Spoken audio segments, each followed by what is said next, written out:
परम पूज्य गुरुदेव और परम वंदनीय माता जी की सूक्ष्म उपस्थिति में विश्वविद्यालय के इस कैंपस में पुनः अप्रैल माह की पहली क्लास, और इसमें हम ध्यान के बारे में आज बात करेंगे। आज की क्लास है चंद्रमा पे ध्यान, चंद्रमा का ध्यान। आज हम चंद्रमा का ध्यान करेंगे। चंद्रमा का मन से बड़ा गहरा संबंध है। विराट पुरुष के मन से एकाकार होने के लिए चंद्रमा का ध्यान किया जाता है। चंद्रमा मनसो जातः प्रार्थना है हमारी पुरुष सूक्त में कि चंद्रमा, हम तुम्हारी आराधना करते हैं, तुम हमारे मस्तिष्क में आकर के हमारे मस्तिष्क को प्रबल बनाते हो, सुदृढ़ बनाते हो।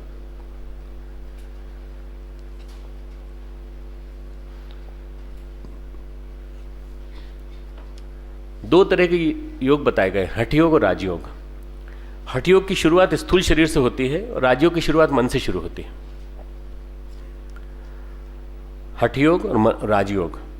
तो राजयोग की शुरुआत मन से होती है। यदि मन की स्थिति ठीक है तो सब ठीक है।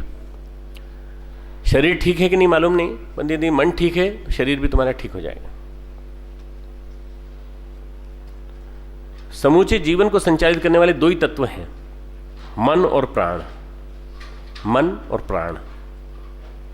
हमारा सारा शरीर, हमारे शरीर के क्रियाकलाप, सब कुछ दो ही चीजों से संचालित हो रहा है। मन यानी चिंतन, प्राण यानी हमारे कर्म। प्राण से ही हम कर्म करते हैं। मन मोटिवेट करता है, उससे हम आगे बढ़ते हैं। प्राण से हम कर्म करते हैं, मन से हम मोटिवेशन लेते हैं। मन प्रेरक तत्व बन जाता है और प्राण कर्म करने के लिए हमें शक्ति देता है। प्राण बर्बाद हो रहा है, अगर हमारा प्राण बर्बाद हो रहा है तो यह मन पे भी निर्भर हो सकता है।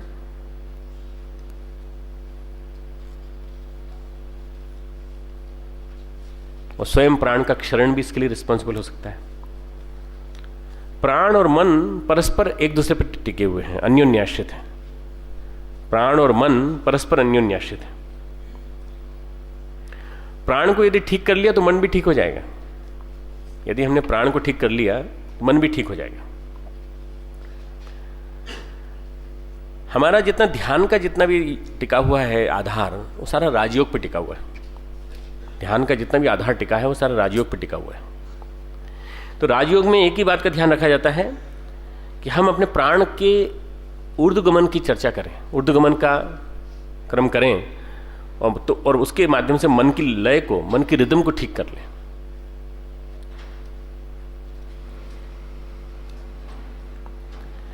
उल्टे दूसरी ओर से देखा जाए तो यदि मन की रिदम गड़बड़ा जाए, उद्वेग, चिंता, निराशा, कुंठा, यदि ये बिगड़ती है बार बार, तो प्राणों की दुर्बलता बढ़ती है। प्राण क्षरण होना चालू हो जाता है। बहुत डिस्टर्ब मन है, बहुत चिंतित मन है, परेशान है बिल्कुल कि घर में न जाने क्या हो रहा होगा, अपने भविष्य के बारे में असुरक्षित हैं। तो क्या होता है, उससे प्राणों का क्षरण होता है। व्यक्ति कमजोरी महसूस करता है। देखा होगा कि ऐसा व्यक्ति जो बहुत ही विक्षुब्ध मनस्थिति का है, उसका मन जो है, जब उसकी मन की लय जो है, रिदम बिगड़ जाती है, तो प्राण भी उसके गड़बड़ाने लगते हैं, कर्म भी गड़बड़ाने लगते हैं, उल्टा पुल्टा काम करता है। जो भी करता है उलट पुलट, मतलब अस्त व्यस्त कर्म हो जाते हैं सारे के सारे। योगियों ने कहा है कि प्राण की लय ठीक कर ले तो मन की लय हमें मिल जाएगी। अब मन की रिदम पे नियंत्रण करना है तो क्या करें? प्राण की लय को ठीक कर लें। मन की लय ठीक कर लें तो प्राण की समुचित जीवन की लय हमें मिल जाएगी। तो मन और प्राण, इन दोनों की रिदम को एक दूसरे के आधार पर ठीक करने का प्रयास हमें करना चाहिए। उपनिषद में दो तत्व बताए गए हैं, सोम तत्व और अग्नि तत्व। सोम तत्व और अग्नि तत्व, इन्हीं को अगर कहा जाए तो प्राण तत्व और रई तत्व। अग्नि तत्व प्राण है, रई तत्व सोम है। पूरी सृष्टि में दो ही तत्व हैं। प्राण जीवनी शक्ति का संचालक है,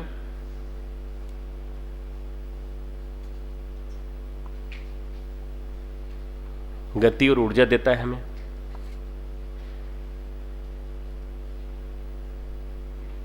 अग्नि तत्व से ऊर्जा बढ़ती है, प्राण तत्व से गति आती है, संचालन करने की क्षमता आती है, अग्नि तत्व से ऊर्जा बढ़ती है।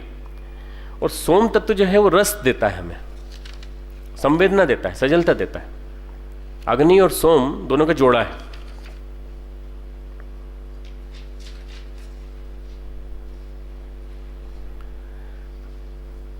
सोम तत्व से संवेदना, सजलता, सरसता हमारे जीवन में आती है। प्राण तत्व जैसे मैंने कहा कर्म का प्रेरक है। प्राण कर्म से होते हैं। कर्म हो किंतु रस न हो तो मनुष्य कंप्यूटर हो जाएगा। कर्म तो हो रहे हैं पर कैसे हो रहे हैं? जैसे रोबोट काम करता है, रस नहीं है। कई लोगों को देखा होगा कंप्यूटर की तरह से चलते हैं, न चेहरे पे कभी मुस्कुराहट आती है, न कभी भावभंगिमा दिखाई पड़ती है। लगता है कि कंप्यूटर की तरह से चलता है इनका जीवन बिल्कुल। कई चेहरे पे भावभंगिमा दिखाई नहीं पड़ती। कर्म हो किंतु रस न हो, मनुष्य कंप्यूटर की तरह से हो जाएगा। रस हो परंतु कर्म न हो, रस हो परंतु कर्म न हो तो आदमी निठल्ला हो जाएगा, दिवा स्वप्न देखने वाला हो जाएगा।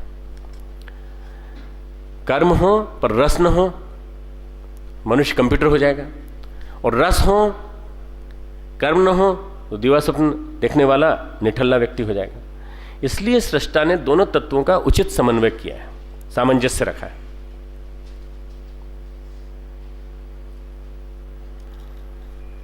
ध्यान में हम चंद्रमा का ध्यान जो हम करते हैं ना, जिसकी मैं बात बताने जा रहा हूं, हम हमारे संकल्पों को, विचारों को परिष्कृत करके, हमारे संकल्पों को, विचारों को परिष्कृत करके जीवन के रस से भी उसको परिष्कृत करते हैं।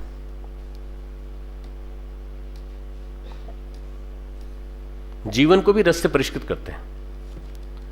और जिसने रस से परिष्कृत कर लिया उसने मालूम परमात्मा का दर्शन कर लिया।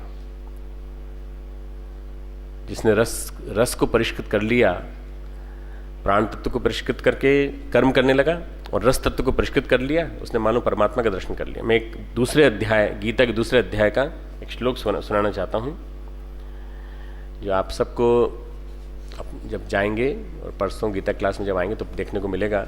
दूसरे अध्याय का 59वां श्लोक,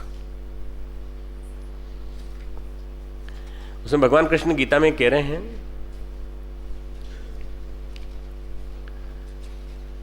विषया विनिर्वर्तन्ते निराहारस्य देहिनः रसवर्जम रसोपि अस्य परम दृष्ट्वा निवर्तते। इंद्रियों के द्वारा विषयों को ग्रहण न करने वाले पुरुष के तो केवल विषय निवृत्त हो जाते हैं, परंतु उसमें रहने वाली आसक्ति निवृत्त नहीं होती। इंद्रियों के द्वारा विषयों को ग्रहण न करने वाले, इंद्रियों से सब हम ब्रह्मचारी हैं, हम अपनी इंद्रियों का दुरुपयोग नहीं करते। विषय तो निवृत्त हो जाते हैं परंतु उसमें रहने वाली आसक्ति निवृत्त नहीं होती। परंतु स्थित प्रज्ञ पुरुष की तो आसक्ति भी परमात्मा का साक्षात्कार करके निवृत्त हो जाती है। रसवर्जम रसोपि अस्य परम दृष्ट्वा निवर्तते। परम दृष्ट्वा, परम परमात्मा का दर्शन करके, परमात्मा के साथ साक्षात्कार करने के बाद रसवर्जम रसोपि अस्य, वो रस से भरी अभिपूरित हो जाता है। उसकी आसक्ति बदल जाती है। उसका रस क्या हो जाता है? आध्यात्मिक रस हो जाता है। भौतिक रस नहीं, आध्यात्मिक रस। चंद्रमा हमारे भाव संबंधों से बड़ा गहराई से जुड़ा है। मैं क्यों ला रहा हूं, भूमिका इतनी लंबी बनाई मैंने, प्राण की, अग्नि की, ऊर्जा की, क्योंकि हम धीरे धीरे ईड़ा पिंगला की ओर जाने वाले हैं, सुषुम्ना की ओर जाने वाले हैं, वहीं से ध्यान चालू करेंगे। चंद्रमा हमारे भाव संबंधों से बड़ा गहरा जुड़ा हुआ है। परम तत्व का एक प्रतीकात्मक बिंब बनता है उससे, चंद्रमा के माध्यम से। सृष्टि में जब सोम तत्व की प्रधानता होती है, सोम तत्व नहीं चंद्रमा, सोम तत्व नहीं चंद्रमा, तो रस भरता है वृक्ष वनस्पतियों में, पेड़ पौधों में, जड़ी बूटियों में, अन्न में रस भरता है, फूलों में, पत्तियों में, अन्न में रस भरता है। अग्नि तत्व इस रस का परिपाक करता है। सोम तत्व रस तत्व, प्राण तत्व अग्नि तत्व। सोम तत्व जो है वो रस को भरता है चंद्रमा के माध्यम से, और अग्नि तत्व उस रस का परिपाक करता है, एसिमिलेशन, उसका अच्छी तरह से उसको मैच्योरिटी के लेवल पे लाता है। चंद्रमा सोम तत्व का प्रतिनिधि है, इसीलिए उसका एक नाम सौम्य भी है। लड़कियों का नाम रखते हैं तो सौम्या रखते हैं चंद्रमा के नाम पर। अमृत भी एक नाम है, अमृत बरसता है। सुधांशु भी एक नाम है। चंद्रमा सोम तत्व का प्रतिनिधि है। अपने जीवन में यदि रसों का परिपाक हम करना चाहें तो हम क्या करें? सबसे पहले चंद्रमा से तालमेल बिठाएं। चंद्रमा, पूर्णिमा का चंद्रमा, सायंकालीन उगते हुए पूर्णिमा के चंद्र के साथ अपना तालमेल बिठाएं। अगर यह परिवर्तन हमारा नहीं हुआ तो विकृति हमें भावनात्मक रोगी बनाएगी। जो हमारे विभिन्न प्रकार के भावनात्मक रोग होते हैं उनका उपचार केवल चंद्रमा है। हमारे भीतर जितने प्रकार के मनोरोग होते हैं, सभी प्रकार के उद्वेग जो प्राप्त होते हैं, वो सारे के सारे सोम तत्व की विकृति और अशुद्धि के कारण है। जितने मनोरोग हैं, अभी आज की साइकोलॉजी तो नहीं कहती, पर भारतीय मनोविज्ञान कहता है कि अग्नि तत्व, मैं भी इसमें से उपनिषद में से बताऊंगा कि अग्नि तत्व हमारे कर्म के लिए प्रेरक है, रसों के परिपाक के लिए उत्तरदायी है। अग्नि तत्व हमारे भोजन के परिपाक से लेकर हमारे विचारों के परिपाक के लिए, सबके लिए जरूरी है। पर सोम रस नहीं हुआ तो क्या होगा? सोम तत्व जो है वो उसकी कमी मनोरोग को जन्म देती है, या उसका असंतुलन मनोरोग को जन्म देता है। सोम व अग्नि, प्राण व रई को हठयोग ने सूर्य नाड़ी और चंद्र नाड़ी कहा है। प्राण को सूर्य नाड़ी, रई को, सोम तत्व को चंद्र नाड़ी, इड़ा पिंगला कहा है।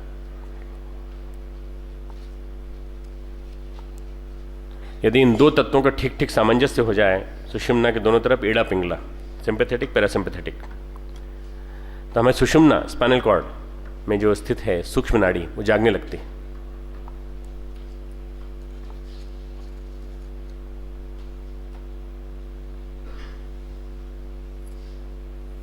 हमारे वातावरण में, जीवन में अग्नि तत्व पर्याप्त है, कर्म पर्याप्त है। हम कर्म करते हैं, सुबह से शाम तक हम जप करते हैं, माला करते हैं, हम पढ़ाई करते हैं, खाना खाते हैं, चलते हैं, फिरते हैं, योग करते हैं, कर्म पर्याप्त हैं। पर कर्मों के जो प्रेरक भाव हैं वो अशुद्ध हैं। हमारे इंटेंशंस प्योरीफाइड नहीं है। इंटेंशंस को प्योरीफाई करने के लिए, विचारों की परिष्कृति के लिए सोम तत्व की बहुत बड़ी आवश्यकता है। कर्म हमारे सही हैं, पर कर्मों की परिष्कृति के लिए, कर्मों के पीछे जुड़े हुए प्रेरक भावों की परिष्कृति के लिए हमें चाहिए कि हमारा रस परिष्कृत हो जाए। वाल्मीकि का रस परिष्कृत हो गया तो वे आदि कवि बने। कर्म गड़बड़ थे उनके, कर्म गड़बड़ थे, पर कर्म सही हो गए, व्यवस्थित हो गए, क्योंकि रस परिष्कृत हो गया। आज फलित ज्योतिष में या गणित ज्योतिष में, सभी में देख लीजिए, व्यक्ति के जीवन में चंद्रमा की गड़बड़ी है तो सब गड़बड़ है। यदि व्यक्ति के कुंडली में चंद्रमा को देखते हैं सबसे पहले, फिर सूर्य को देखते हैं, फिर गुरु को देखते हैं, बृहस्पति, 3 चीजों को देखते हैं। ये सभी उपनिषदों में लिखा हुआ है इसके बारे में। चंद्रमा की गायत्री अलग बताई गई है। चंद्रमा की गायत्री के माध्यम से यदि उपासना करें, चंद्रमा के मंत्र बताए गए हैं। परम पूज्य गुरुदेव ने गायत्री महाविज्ञान में लिखा है, मैं लिख के लाया हूं, और नोट करना चाहें तो नोट कर लें। चंद्र गायत्री, गायत्री महाविज्ञान पृष्ठ 237 संयुक्त अंक है, उसके 237 से 239 में चंद्र गायत्री का वर्णन है। ये क्या देती है? शांति, शक्ति, उद्विग्नताओं से मुक्ति, शोक, क्रोध, चिंता, प्रतिहिंसा आदि विक्षोभों का क्षमन, काम, लोभ, मोह, तृष्णा का निवारण, निराशा के स्थान पर आशा का संचार। इतने सारी फलश्रुतियां हैं। इसका मंत्र है ओम क्षीरपुत्राय विद्महे, ओम क्षीरपुत्राय विद्महे अमृत तत्वाय धीमहि, क्षीरपुत्राय विद्महे अमृत तत्वाय धीमहि तन्नः चंद्रः प्रचोदयात्, तन्नः चंद्रः प्रचोदयात्। ये गायत्री मंत्र की जो 24 गायत्री दी हुई हैं, गुरुदेव की गायत्री महाविज्ञान में से लिया है। विभिन्न प्रकार की गायत्री, गणेश गायत्री, ये गायत्री, तुलसी गायत्री भी दी हुई है, और भी कई तरह गायत्री दी हुई है।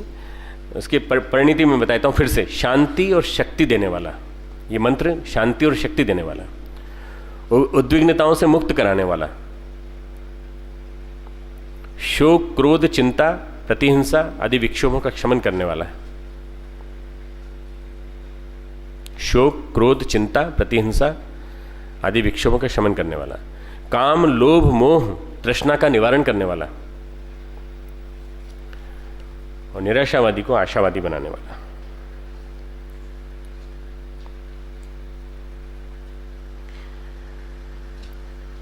तो आप लोगों को लगता होगा कि गायत्री मंत्र तो सूर्य का मंत्र है, और डॉक्टर साहब आज चंद्रमा की बात कर रहे हैं। क्यों कर रहे हैं? क्योंकि विभिन्न प्रकार के ध्यान में सूर्य का ध्यान हम करते हैं, सविता का ध्यान करते हैं, उसके साथ साथ गायत्री उपासना सूर्य की जाती है, और चांद्रायण साधना चंद्र की जाती है, और दोनों मिलकर के समग्र साधना बनती है। सूर्य की गायत्री साधना और चंद्रमा की चंद्रायण साधना, साथ में शाम को चंद्रमा का ध्यान, साथ में शाम को चंद्रमा का ध्यान, चाहे अमावस्या हो कोई दिक्कत नहीं है, चंद्रमा की कल्पना करके चंद्रमा का ध्यान। मंत्रों के माध्यम से भी हम सोम तत्व को धारण कर सकते हैं। मंत्रों में इतनी विलक्षणता छिपी पड़ी है कि इन मंत्रों के माध्यम से भी हम सोम तत्व को धारण कर सकते हैं। बौद्धों ने इस पर खूब काम किया है। बुद्ध के शिष्य थे महाकाश्यप। जैन शब्द उन्हीं ने दिया। जैन, जब मैं बोला था ना जैन के बारे में बताऊंगा मैं, ये झान शब्द से जैन बना है। जैन, झान शब्द से जैन बना है। और झान शब्द किससे बना है? ध्यान से झान, झान से जैन। जैन संप्रदाय की एक झलक जो है महाकाश्यप के चिंतन में मिलती है। ध्यान साधना के वैज्ञानिक थे वो, और उन्होंने अपने सारे चिंतन में पूर्णिमा के चंद्र का ध्यान बताया है। पूर्णिमा के चंद्र का ध्यान अपने सारे चिंतन में, सारे ध्यान में पूर्णिमा के चंद्र की महत्ता बताते हैं। कारण क्या है? बुद्ध का जन्म वैशाख पूर्णिमा को हुआ। बुद्ध का जन्म वैशाख पूर्णिमा के दिन हुआ। तो बोधि तत्व को प्राप्त हुए, बोधि ज्ञान को प्राप्त हुए। तो महाकाश्यप जो उनके शिष्य थे, उन्होंने पूर्णता का, सरसता का ध्यान का प्रतीक माना, और बुद्ध के सामने ही वो बोधि संबुद्धत्व को प्राप्त हुए, तत्व को प्राप्त हो गया। बाद में इस जैन संप्रदाय में कई तकनीकें चलती चली गईं।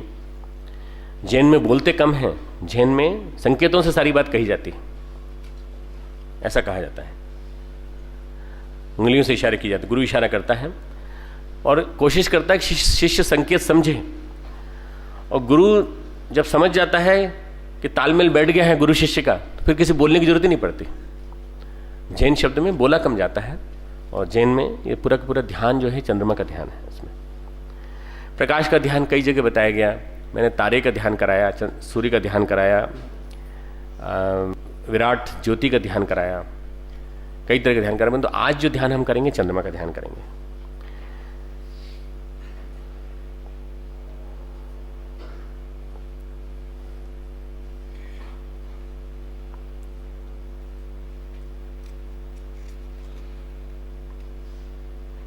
मानसिक उद्वेगों के पीछे जल तत्व प्रधान होता है। मानसिक उद्वेगों के पीछे जल तत्व प्रधान होता है, और चंद्रमा का जल तत्व से बड़ा गहरा संबंध है। तुम में से कितने लोग हैं जिन्होंने समुद्र देखा है चंद्रमा के दिन, पूर्णिमा के चंद्रमा के दिन? तुमने देखा है ज्वार आते देखा है? समुद्र इतना ज़्यादा उबलता है जैसे सारा का सारा समुद्र पूरा उभर आया हो, पूरा का पूरा नज़दीक तक आ गया। और जैसे ही ज्वार गया, अमावस्या के दिन देखेंगे तो लगता है समुद्र में खूब दूर तक टहल के आ सकते हैं। और जैसे ही पूर्णिमा का ज्वार आया वैसे ही देख रहे हैं। तो रामकृष्ण परमहंस बोलते थे कि जब पूर्णिमा का ज्वार आता है तो गंगा में पानी बल्लियों बल्लियों चढ़ने लगता है। अवतार ऐसे ही आता है, जब आता है तो पानी बल्लियों बल्लियों चढ़ने लगता है। अर्थात बल्ली में यहाँ तक आता था, जैसे ज्वार आया ऊपर ऊपर ऊपर यहाँ तक आया था। लोग अपनी नौका को सुरक्षित रखने लगते हैं, कहीं नौका बह न जाए। मानसिक उद्वेगों में जल तत्व प्रधान होता है। जब चंद्रमा का फुल मून जब होता है तो ब्रोंकियल अस्थमा, एपिलेप्सी, मनोरोग ये बढ़ने की संभावना रहती है। मिर्गी के रोग, दमा, इनके बढ़ने की संभावना रहती है, क्योंकि इनमें जल तत्व की प्रधानता बीमारी को बढ़ाती है। इसलिए पूर्णिमा को की गई साधना से बहुत सारे मिर्गी के रोगों को ठीक किया जा सकता है। पूर्णिमा को की गई साधना से बहुत सारे मिर्गी के रोग ठीक किया जा सकता है। चंद्रमा चंद्र तत्व का ध्यान करा करके भी उनको प्रार्थना करके, सद्बुद्धि की प्रार्थना। इसके साथ साथ पूर्णिमा के व्रत भी इंपॉर्टेंट माना गया। पूर्णिमा का व्रत, अर्घ्य देना, इसीलिए करवा चौथ को अपने महत्व दिया गया है। चतुर्थी का चंद्रमा, चांदी के बर्तन में दूध का अर्घ्य हर पूर्णिमा को दिया जाए तो कहा जाता है इससे मन को शांति मिलती है। चांदी के बर्तन में दूध का अर्घ्य हर पूर्णिमा को दिया जाए। घर में कलह को मिटाना है। मैं कुछ वैसी बातें बता रहा हूं मैं, जो लगता होगा कि लौकिक बातें हैं, परंतु ये बहुत जरूरी है। घर में कलह को मिटाना हो, छोरियां हमारी शादी करेंगी, लड़के हमारी शादी करेंगे, इनके सास ससुर होंगे, घर में लड़ाई कभी हुई, कलह को मिटाना है तो पूर्णिमा का व्रत करो, सत्यनारायण की कथा करो और पूर्णिमा का अर्घ्य दो, ग्रह कलेश मिट जाएंगे।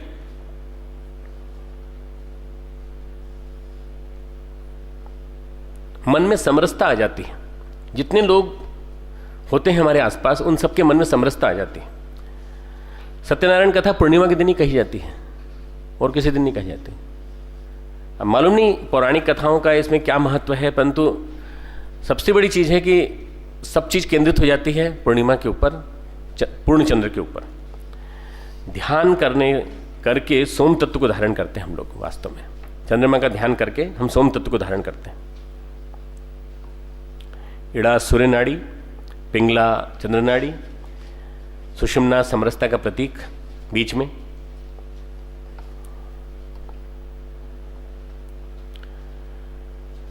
चंद्रमा का ध्यान करके हम भाव शुद्धि, विचार शुद्धि और संस्कार शुद्धि, अपनी भाव शुद्धि करते हैं, विचार शुद्धि करते हैं, संस्कार शुद्धि करते हैं। इसको उपलब्ध करके समूचे जीवन को, उनके सूक्ष्म तत्वों को स्थूल में रूपांतरित कर लेते हैं। स्थूल में सूक्ष्म तत्वों का जो रूपांतरण है वो स्थूल में भी आ जाता है। जिन चीजों का हम ध्यान करते हैं वे कंडेंस होने लगती हैं। कम से कम 3 माह साधना की जाए तो सूक्ष्म से स्थूल तक सारी चीजें कंडेंस होने लगती हैं। जितना जैसा हम चाहते हैं वैसा होने लगता है। मन परिष्कृत होने लगता है, साधना पकने लगती है। अगर प्रारब्ध रोड़ा न अटकाएं तो ध्यान मन को विलक्षण शांति दे सकता है। अगर प्रारब्ध रोड़ा अटकाएं तो चांद्रायण व्रत साथ में कर लें, चांद्रायण व्रत साथ में कर लें।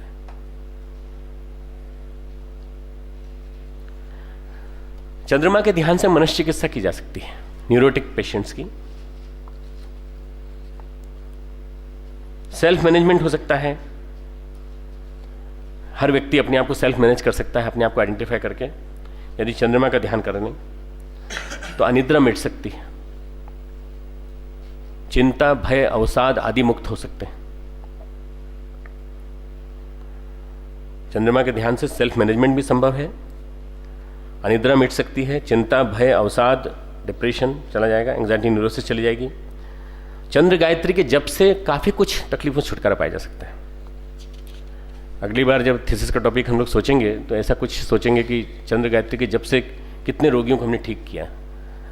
कोशिश करके देखेंगे, व्रत कराएंगे साधकों को और किसी को पीएचडी का टॉपिक देंगे ताकि वो पीएचडी का टॉपिक लेकर के इसी पर रिसर्च करें।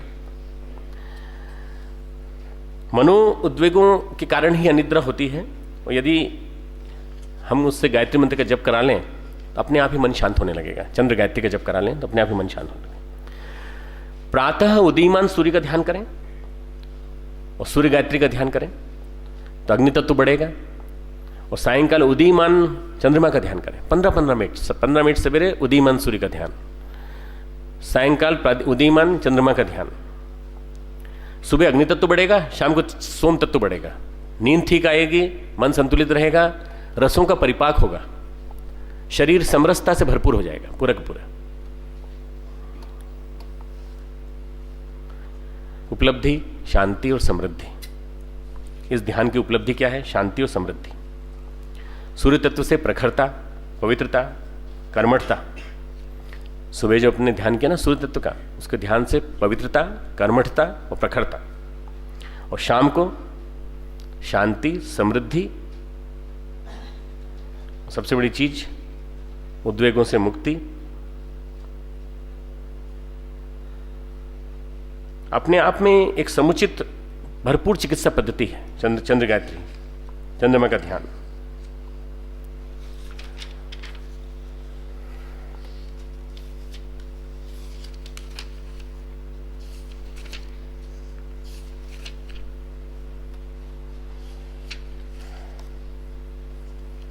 उगते हुए सूर्य का ध्यान, उगते हुए चंद्रमा का ध्यान अपने हृदयाकाश में किया जाता है। उगते हुए चंद्रमा का ध्यान हृदयाकाश में किया जाता है। दो प्रकार के आकाश होते हैं, दो प्रकार के ध्यान होते हैं। तंत्र शास्त्र में चंद्रमा के ध्यान को बहुत ज्यादा महत्व दिया गया है। अपने अंतर गगन में पूर्णिमा के चंद्र को उदित होता देखें, अपने अंतर गगन में पूर्णिमा के चंद्र को उदित होता देखें, हृदयाकाश में चंद्रमा का ध्यान। और दूसरा ध्यान है चंद्रमा का सहस्त्रार पर ध्यान, गूढ़तम ध्यान है, परमहंस का ध्यान है ये।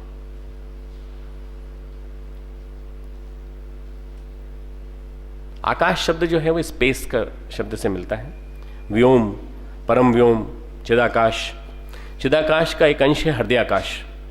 ऐसे ही अंतस का आकाश हमारा जो है हृदयाकाश, उसमें चंद्र को ऐसे देखें जैसे चंद्र उदय हो रहा हो, चंद्र उदय हो रहा हो। चंद्रमा का हमारे हृदय आकाश में उदय हो रहा है। पौराणिक बातें सुनी होगी तुमने, बच्चे चंदा मामा क्यों कहते हैं? बच्चे कहते हैं चंदा मामा, वो क्या ऐसी कल्पनाएं हैं या क्या क्या क्या बात है? कुछ कोई न कोई रीजन रहा होगा उसके पीछे। चंद्रमा लक्ष्मी के भाई हैं, चंद्रमा लक्ष्मी के भाई हैं। और लक्ष्मी जगन माता है, क्षीर सागर से निकली हैं, क्षीर सागर से निकली हैं लक्ष्मी, और विष्णु को ब्याही हैं। तो चंद्रमा, हम किसके पुत्र हुए? विष्णु और लक्ष्मी के पुत्र हुए। अगर मान लो तो हमारे मामा कौन हुए?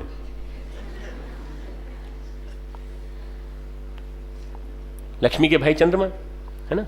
और चंद्रमा का ध्यान इसलिए भी बहुत अच्छा है कि लक्ष्मी लाता है। पैसा पैसा चाहिए ना तुम लोगों को, ना, लक्ष्मी लाता है, समृद्धि लाता है, इसीलिए चंदा मामा है। और यौगिक बात यह है कि चंद्रमा का संबंध समृद्धि से बहुत गहरा है। हृदय स्थल पर ध्यान करने से शांति और समृद्धि मिलती है। इससे ऊंचा ध्यान जो है, जिसका समृद्धि से कोई नाता नहीं है, वो है ध्यान सहस्त्रार पर ध्यान, गूढ़तम ध्यान, परमहंसों का ध्यान, चंद्रमा का सहस्त्रार पर ध्यान। ये तत्वज्ञान की उपलब्धि देता है। किसी को तत्वज्ञान चाहिए, किसी को गूढ़तम ज्ञान चाहिए, किसी को ये जानना है कि हम कौन हैं, कहाँ से आए हैं, कैसे आए हैं, हमारा अस्तित्व किस लिए है, तत्वज्ञान की उपलब्धि देता है। भगवान शिव ने आभूषण के रूप में इसीलिए चंद्रमा को धारण कर रखा है। द्वितीया का चंद्रमा, द्वितीया का चंद्रमा लगा रखा। भगवत्ता में सारे विरोध भरे पड़े हैं, अंतर्विरोध। जहां भगवत्ता है, जहां भगवान की चिंतन की बात कही जा रही है, सारे विरोध हैं। चंद्रमा से अमृत झरता है, ऐसे कहते हैं ना, चंद्रमा से अमृत झरता है। शरद पूर्णिमा का सुना है ना, शरद पूर्णिमा में अमृत झरता है तो खीर में अमृत आ जाता है। खीर ही क्यों रखते हैं उस दिन, कड़ी क्यों नहीं रखते बताओ? तो कड़ी अग्नि तत्व की प्रतीक है। और खीर, भाई क्षीर सागर से जन्मा है चंद्रमा। क्षीर सागर में विष्णु बैठे हुए हैं। क्षीर सागर हमारा ग्रे मैटर, पूरा पूरा ही ग्रे मैटर, व्हाइट मैटर का जो पूरा ये मस्तिष्क है, ये क्षीर सागर है। तो भगवत्ता में सारे विरोध हैं। चंद्रमा सिर पे धारण किया हुआ भगवान ने, और शिव क्या है? विषपाई है। शिव के गले में क्या है? सांपों की माला है। सर्प धारण किए हुए हैं, हलाहल पी चुके हैं। तो इन सर्पों के विष का शमन करने के लिए चंद्रमा का अमृत बरसता है ऊपर से, ठीक है ना। तो भगवत्ता में सारे विरोध हैं, अंतर विरोध हैं, तब जाकर के इतना विलक्षण ये स्वरूप बनता है। आइए आज ध्यान करते हैं चंद्रमा का। मन को शांत बनाएं। अभी जो चिंतन सुना है उस चिंतन को आत्मसात करने की कोशिश करें। मन शांत रखें। हमारा मन बिल्कुल शांत है, भावना ये करें। शरीर शांत, मन शांत, अंतःकरण शांत।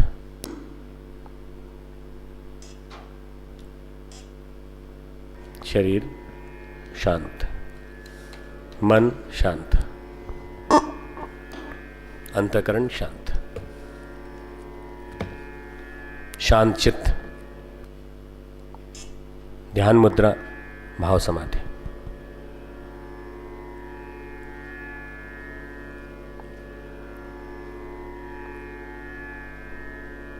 ध्यान मुद्रा, भाव समाधि। वासना शांत, तृष्णा शांत, अहंता शांत। शांत मन, शांत मन, पूर्णतः शांत। मन की अगर रिदम, लय, ताल सही होगी तो हमारे प्राण हमारा साथ देंगे ध्यान में।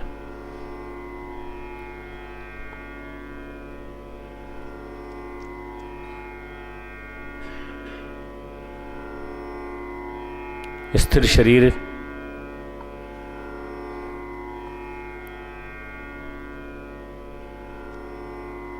प्रातःकाल स्वर्णिम सूर्योदय, सूर्य की किरणों का शरीर में प्रवेश। सूर्य की किरणों का शरीर में प्रवेश। सारा शरीर प्रकाश में। अब सूर्य के माध्यम से हम अपनी चेतना को सूर्य चक्र तक लाएंगे। उसके बाद चंद्र तत्व के माध्यम से ऊपर बढ़ाएंगे। स्थिर शरीर, मूलाधार, मलमूत्र छिद्र, मध्य मार्ग, मूलाधार चक्र। मूलाधार,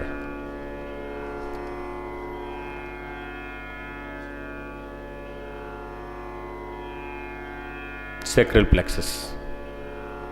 सैक्रल प्लेक्सस की एनर्जी चारों तरफ,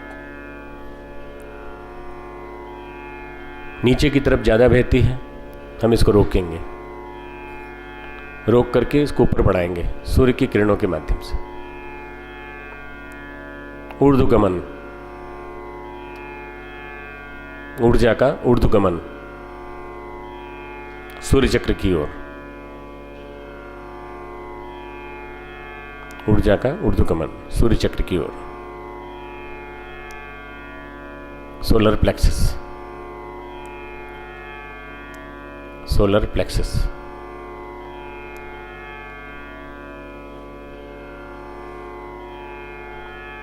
ऊर्ध्वगमन, प्रस्फुटन, भेदन, जागरण, जागरण। नीचे का सारा शरीर गर्म, हमारा पूरा प्रकाशमय, अग्निमय, ऊर्जामय। अब प्राणों का क्षरण नहीं होगा, प्राण रुकेंगे, प्राण ऊपर की ओर मदद करेंगे। प्राणों का ऊर्ध्वगमन, ऊर्ध्वगमन। काम बीज का ऊर्ध्वगमन, मूलाधार शक्ति का ऊर्ध्वगमन, कुंडलिनी शक्ति का ऊर्ध्वगमन, ऊर्ध्वगमन ऊपर की ओर। नाड़ी शोधन प्राणायाम और मूलबंध के माध्यम से इस शक्ति को और ज्यादा अच्छी तरह से किया जा सकता है। ऊर्ध्वगमन, नाभि चक्र, सूर्य चक्र।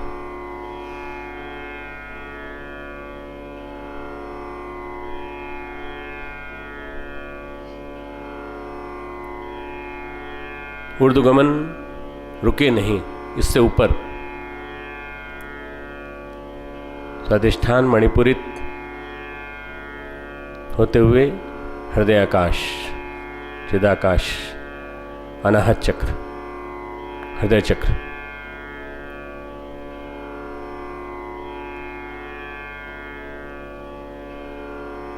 सुबह से शाम हो गई, शाम का चंद्रमा, उदीयमान चंद्रमा हृदय आकाश में, हृदय आकाश में उदीयमान चंद्रमा।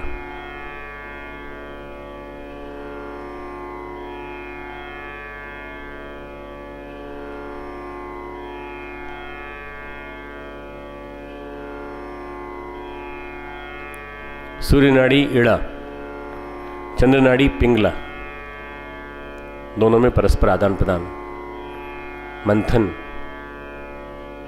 कुंडलिनी का ऊर्ध्वगमन। हृदय आकाश में चंद्रमा,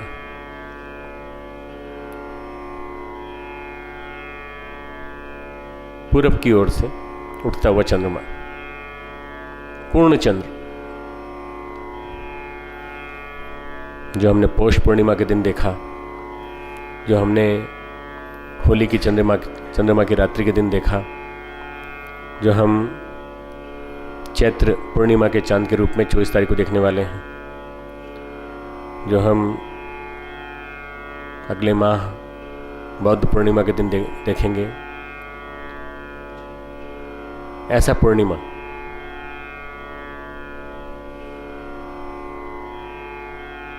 ऐसा पूर्णिमा का चंद्र, पूर्ण चंद्र,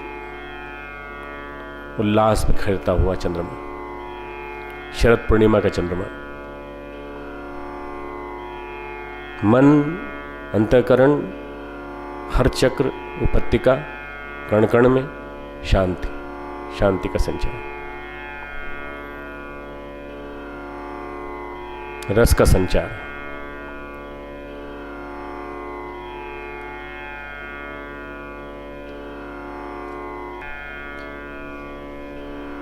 रस, जीवन हमारा समरसता से भरा पूरा हो।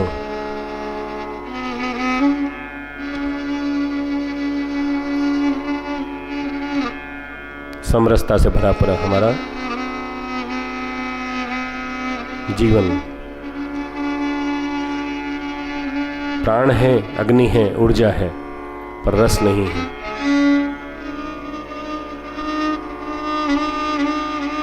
रस ही रस।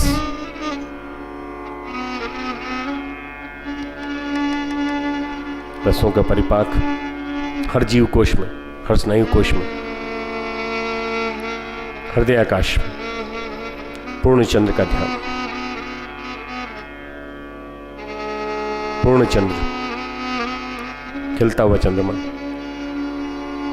पूर्णिमा का चांद।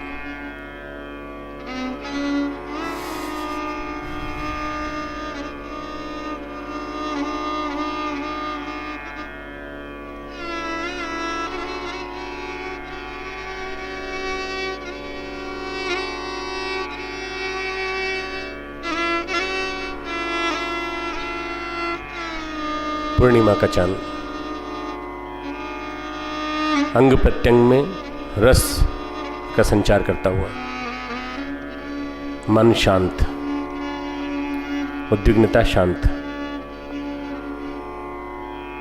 तृष्णा शांत, बेचैनी शांत, समस्त चिंताएं समाप्त।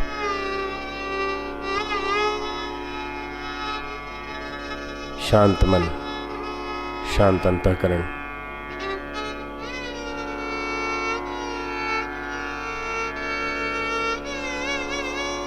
कल्पना कीजिए, चंद्रमा की कल्पना कीजिए।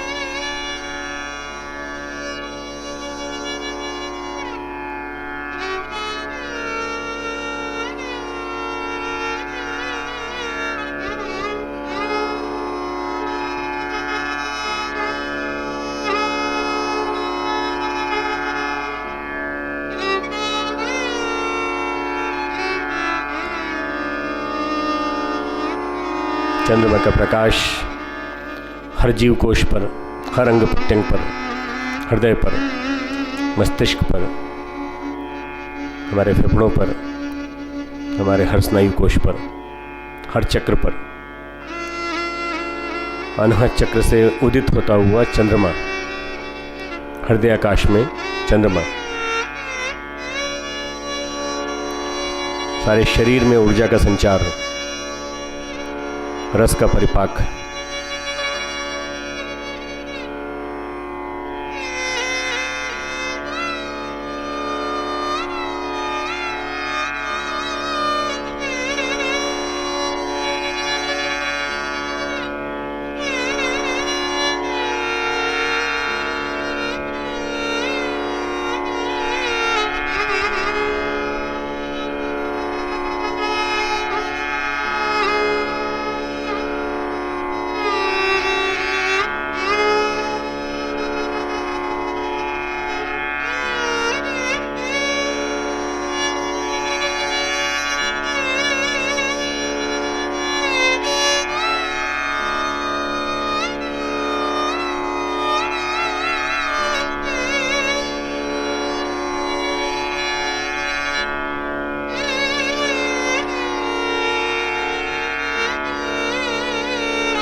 पूर्ण चंद्र का उदय हमारे जीवन में इसी तरह से समृद्धि, समर्थता, शांति, प्रखरता, पवित्रता, हर भाव का उदय, हमारा जीवन समग्र चंद्र तत्व के माध्यम से, सोम तत्व के माध्यम से, अग्नि और चंद्र का जोड़ा, प्राण और रई तत्व का जोड़ा, अग्नि और सोम तत्व का जोड़ा हमारे जीवन में इसी तरह से हमारे जीवन को पूर्ण बनाए। अब जब भी पूर्ण चंद्र देखें तो ध्यान करने का प्रयास करें। मन शांत होगा, मन निर्मल बनेगा, मन पवित्र बनेगा, भावनाएं पवित्र होंगी, परिष्कृत होंगी, चिंतन पवित्र होगा और उच्च स्तरीय होगा।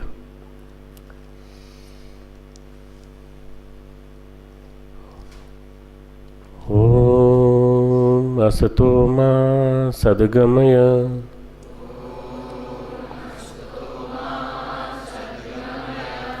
ओम तमसो मा ज्योतिर्गमय,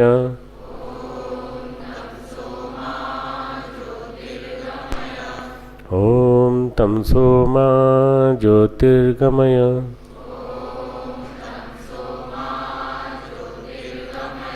ओम तमसो मा ज्योतिर्गमय,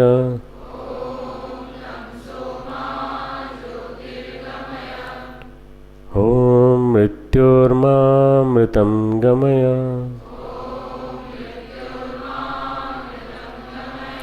ओम शांति शांति शांति।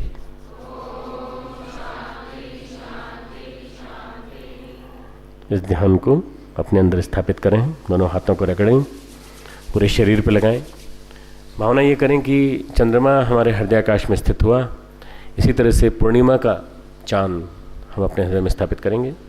अभी बाहर निकलेंगे, थोड़ी देर बाद चंद्रमा दिखाई पड़ेगा आसमान में। उसको देख करके भावना ये करेंगे कि इस चंद्र के माध्यम से हम पूर्ण चंद्र की कल्पना कर सकते हैं, और इस पूर्ण चंद्र को हम अपने हृदय में स्थापित करके अपने चिंतन को निर्मल बनाने का, प्रकाशित करने का, हृदयाकाश को प्रकाशित करने का प्रयास करेंगे। शांति पाठ आज का है प्रश्नोपनिषद प्रश्न 1 का 12वां श्लोक। प्रश्नोपनिषद प्रश्न 1 12वां श्लोक। हमारे साथ साथ बोलेंगे। मासो वै प्रजापति तस्य कृष्णपक्ष एव रयि शुक्लः प्राणः तस्मादेतत् ऋषयः शुक्ल इष्टं कुर्वन्ति इतरस्मिन्। इसका अर्थ है महीना ही प्रजापति है, उसका कृष्ण पक्ष रई है और शुक्ल पक्ष प्राण है। इसलिए कल्याणकामी ऋषिगण शुक्ल पक्ष में निष्काम भाव से यज्ञादि कर्तव्य कर्म चंद्रमा का ध्यान करके किया करते हैं, तथा दूसरे जो सांसारिक भोगों को चाहते हैं वे कृष्ण पक्ष में सकाम भाव से यज्ञादि शुभ कर्मों का अनुष्ठान किया करते हैं। ओम शांति ही शांति ही शांति। ये उपनिषद का ज्ञान है, हमारे अंदर स्थापित हो। शांति पाठ। ओम यो शांतिरंतरिक्षगुं शांति पृथ्वी शांतिरापः शांतिरौषधयः शांतिः वनस्पतयः शांतिर्विश्वे देवा शांतिर्ब्रह्म शांतिः सर्वगुण शांतिः शांतिरेव शांतिः अमा शांतिरेधि। ओम शांति शांति शांति सर्वारिष्ट शांतिर्भवतु। हमारे YouTube चैनल शांति कुंज वीडियो गायत्री परिवार को सब्सक्राइब करें एवं बेल आइकन जरूर दबाएं ताकि गायत्री परिवार की विभिन्न गतिविधियों की जानकारी आपको मिलती रहे।